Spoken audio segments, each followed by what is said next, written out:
Hello बच्चों, आज हम क्लास 9th का सिलेबस करने जा रहे हैं। जैसा कि आपको पता है, हम सबसे पहले 1.5 करेंगे और 1.5 में आपने देखा होगा लॉज ऑफ एक्सपोनेंट से रिलेटेड क्वेश्चंस हैं, तो उसको हम सॉल्व कर रहे हैं 1 to 1 करके। एक्सरसाइज 1.5 हम स्टार्ट करेंगे। इसमें सबसे पहले आपको ध्यान रखना है कि सबसे पहले आपको लॉज पता होना चाहिए। कौन से लॉज? तो लॉज ऑफ एक्सपोनेंट्स। सबसे पहले जब तक आपको लॉज नहीं पता होंगे तो आप क्वेश्चंस नहीं कर पाओगे। तो जो फर्स्ट लॉ है वो कहता है कि अगर, सबसे पहले आप ये समझ लो कि बेस क्या होता है और पावर क्या होता है। जैसे मैं यहाँ पे लिखता हूँ ए और इसके ऊपर लिखता हूँ एम, तो दोस्तों जो ए होगा ना, ए को हम बेस बोलते हैं, ठीक है।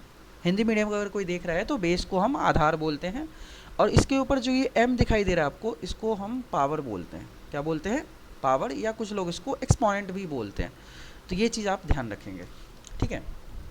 तो अब मैं आपको 1 to 1 करके लॉज लिखवाने जा रहा हूँ। जो हमारा फर्स्ट लॉ है वो कहता है कि अगर बेस सेम है और ये मल्टीप्लाई में है और पावर डिफरेंट है, तो ये क्या हो जाएगा दोस्तों? ये ऐड हो जाएगा, यानी ये बन जाएगा a raise to the power m plus n। क्या आपको समझ में आएगा? इसमें कोई दिक्कत है?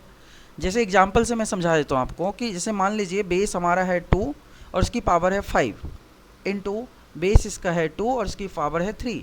तो जब आप इसको सॉल्व करोगे तो आपको मिलेगा क्या? 2। भाई देखो फॉर्मूले में ए है तो यहाँ पे ए लिखेंगे, तो ए की जगह 2 है तो यहाँ पर हम 2 लिखेंगे, ठीक है। और बेस इसका क्या है? 2 है तो लिख दिया हमने। पावर क्या है? पावर 5 है और 3 है, यानी m है और n, तो इनको हम प्लस कर देंगे। तो 5 प्लस 3 ये हमारा हो जाएगा 2 रेज़ टू द पावर 8, और यही हमारा फाइनल आंसर हो जाएगा, ठीक है। तो इसको आपको बहुत ज़्यादा सॉल्व करके 2 raise to the power 8 times लिखने की ज़रूरत नहीं है, इतना सफिशिएंट है, ये ठीक है।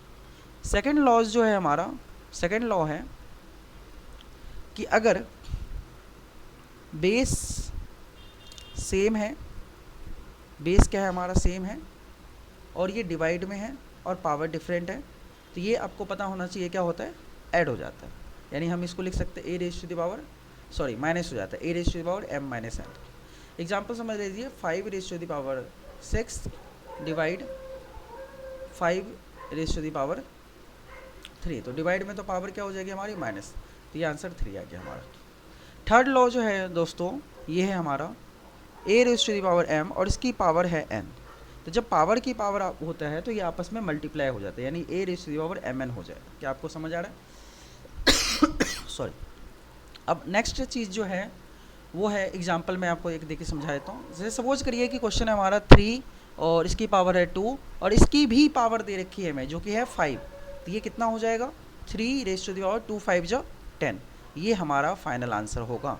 क्या आपको समझ में आ रहा है? चलो अब फोर्थ लॉज हम पढ़ेंगे। इसमें क्या कहता है दोस्तों कि बेस सेम होगा। सपोज करें बेस हम लिख दिया हमने a और उसकी पावर लिख दिया m, ठीक है, और बेस हमने लिख दिया b, इसकी पावर लिख दिया m। तो यहाँ पे आप देख रहे हो क्या है कि बेस डिफरेंट है बट पावर सेम है इनके, तो हम इसको लिख सकते हैं क्या? a b raise to the power m, ठीक है, ये हमारा आंसर आ गया, ठीक है। और फिफ्थ लॉ है जो कहता है एनीथिंग की पावर 0, यानी a raise to the power 0 है तो 1, कोई भी नंबर हो उसकी पावर 0 है तो आंसर हमेशा 1 आएगा, ठीक है। चाहे आप 100 ले लो, 100 की पावर 0 कर दो, आंसर 1 आ जाएगा। तो इस बात का आपको ध्यान रखना, ये सारे लॉज ऑफ एक्सपोनेंट है। और अब हम 1.5 एक्सरसाइज को नेक्स्ट क्लास में सॉल्व करेंगे। अगर आपको समझ आ रहा है तो कमेंट करिए, लाइक करिए, सब्सक्राइब करिए। ओके बाय, मिलते हैं नेक्स्ट क्लास में, ठीक है दोस्तों। Okay bye.